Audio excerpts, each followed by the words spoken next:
अस्सलामु अलैकुम रहमतुल्लाहि व बरकातहू चैनल में आप दोस्तों को एक बार फिर वेलकम करते हैं। तो इससे पहले हमने नूरानी कायदा की तख्ती नंबर 1 यानी मुफरदात पढ़ चुके हैं। तो आज इंशाल्लाह हम मुरक्कबात पढ़ेंगे। मुरक्कब कहते किसे हैं? मुरक्कब कहते हैं एक दो या दो से ज़्यादा जुमलों से मिलकर, दो या दो से ज़्यादा लफ्ज़ों से मिलकर एक जुमला बने, उसे मुरक्कब कहते हैं। अब आज हम मुरक्कब को बड़ी तफसील के साथ पढ़ेंगे। अगर पिछली वीडियो के अंदर आपको मुफरदात के बारे में कोई कमी पेशी रह गई, ये कोई बात समझ में नहीं आई, तो आप वो मुझसे पूछ सकते हैं। तो आज की इस वीडियो में हम मुरक्कबात के बारे में पढ़ेंगे कि मुरक्कबात किसे कहते हैं, मुरक्कबात का मतलब क्या है। मुरक्कब कहते हैं दो या दो से ज़्यादा लफ्ज़ों से मिलकर जो एक जुमला बनता है। मिसाल के तौर पे जैसे ये अलिफ, ये मुफरद है, आगे आ रहा है अलिफ लाम, अलिफ लाम, लाम अलिफ, ये जो है ना लफ्ज़ लाम अलिफ बा लाम बा, ये जो है ये मुरक्कब हैं, यानी दो या दो से ज़्यादा लफ्ज़ों से मिलकर एक जुमला बनाए तो ये मुरक्कब होगा। मुफरद एक को कहते हैं जैसे ये अलिफ है, और मुरक्कब कहते हैं जो दो या दो से ज़्यादा लफ्ज़ों से मिलकर एक जुमला बने, उसे मुरक्कब बोलते हैं। उससे पहले एक तफसील है कि मुरक्कब कहते किसे? मुरक्कब हरूफ को एक एक कर कर उनकी पहचान करवाएं, यानी मुरक्कब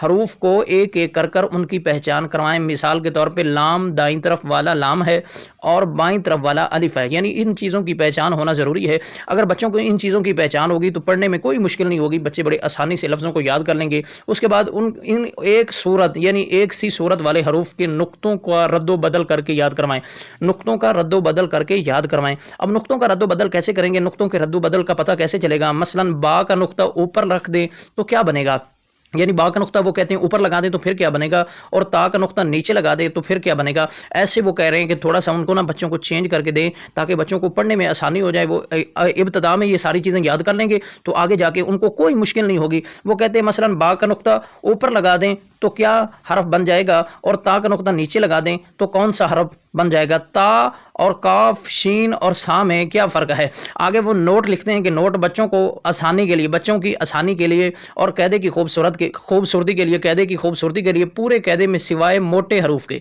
वो कह रहे हैं पूरे कायदे में सिवाय मोटे हरूफ के हर हर्फ को अलग अलग रंग दिया गया है। मोटे हरूफ के अलावा हर हर्फ को अलग अलग रंग दिया गया है, यानी बा का रंग अलग है, ता का अलग है, सा का अलग है, लाम का अलग है। आए तो आज की तख्ती नंबर 2 यानी तख्ती नंबर 2 नूरानी कहते की तख्ती नंबर 2 यानी मुरक्कबात की आज हम इब्तिदा करते हैं। आज हम तख्ती नंबर 2 यानी मुरक्कबात पढ़ते हैं। तो आए आज की वीडियो शुरू करते हैं। बिस्मिल्लाहिर्रहमानिर्रहीम।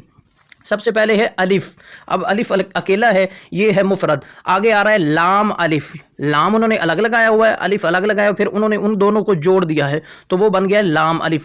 नीचे उन्होंने छोटे छोटे लाम अलिफ लिखा हुआ है ताकि बच्चों को पहचान हो जाए कि पहले लाम है फिर अलिफ है, ताकि बच्चे आसानी से समझ जाएं। लाम अलिफ, उसके बाद फिर है लाम अलिफ, उसके बाद ये देखें पहले छोटा सा बा है फिर साथ अलिफ है तो वो क्या बनेगा, बा अलिफ। उसके बाद है लाम अलिफ, छोटा सा लाम साथ अलिफ तो लाम अलिफ बन गया। उसके बाद अकेला लाम है, उसके बाद फिर लाम अलिफ है, उसके बाद पहले लाम है फिर हा है। ये देखें यहाँ पे लाम की तो पहचान नहीं होगी अगर वो अकेला लाम जो ये जो बड़ा लिखा हुआ है लाम हा, ऐसे तो बच्चों को नहीं पता चलेगा, लेकिन उन्होंने पहले छोटा लाम लिखा है फिर हा लिखा है ताकि बच्चे आसानी से समझ जाएं। तो ये है लाम हा। उसके बाद है लाम अलिफ, फिर है बा लाम बा, छोटे छोटे लिखे हुए हैं, ये भी आपने तवज्जो से देख लेने, बा लाम बा।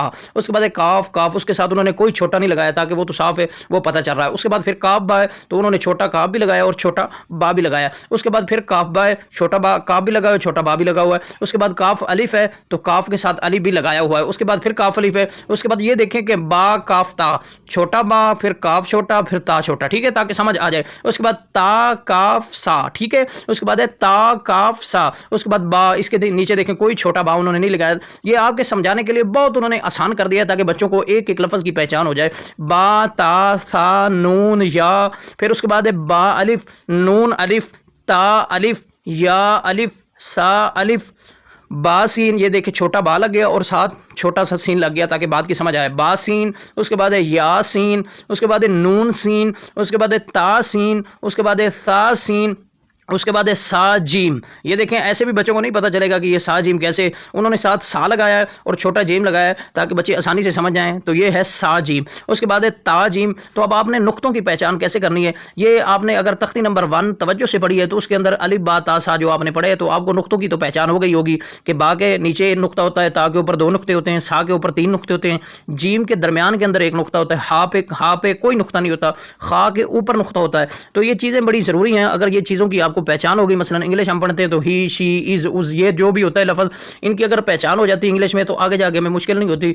फर हम इंग्लिश बोल रहे होते हैं, तेज़ तेज़ हम इंग्लिश बोल रहे होते हैं और बेतरतीब इंग्लिश बोल रहे होते हैं, ताकि हमें पता होता है कि इसका मतलब ये बन रहा है, इसका मतलब ये बन रहा है। तो ऐसे ये है कि अगर हमें नुक्तों की ज़बर ज़ेर की पहचान, ज़बर ज़ेर तो आगे आएंगे, लेकिन अभी ज़बर ज़ेर का तो कोई मसला नहीं है। अभी तो सिर्फ ये मसला है कि हमने पहचानना है नुक्तों को कि बा के नुक्ते कितने हैं, ता के कितने हैं, सा के कितने हैं, जीम के कितने हैं। तो ये चीज़ें अगर पहचान में आ गई तो इंशाल्लाह हमें कोई मुश्किल नहीं होगी कुरान पाक पढ़ने में। अल्लाह पाक हम सबको अपने हिस्ब ईमान में रखे, अल्लाह पाक हम सब की हिफाजत करे। और तो आइंदा वीडियो के लिए अल्लाह हाफिज़। अस्सलामु अलैकुम वरहमतुल्लाहि वबरकातुहू।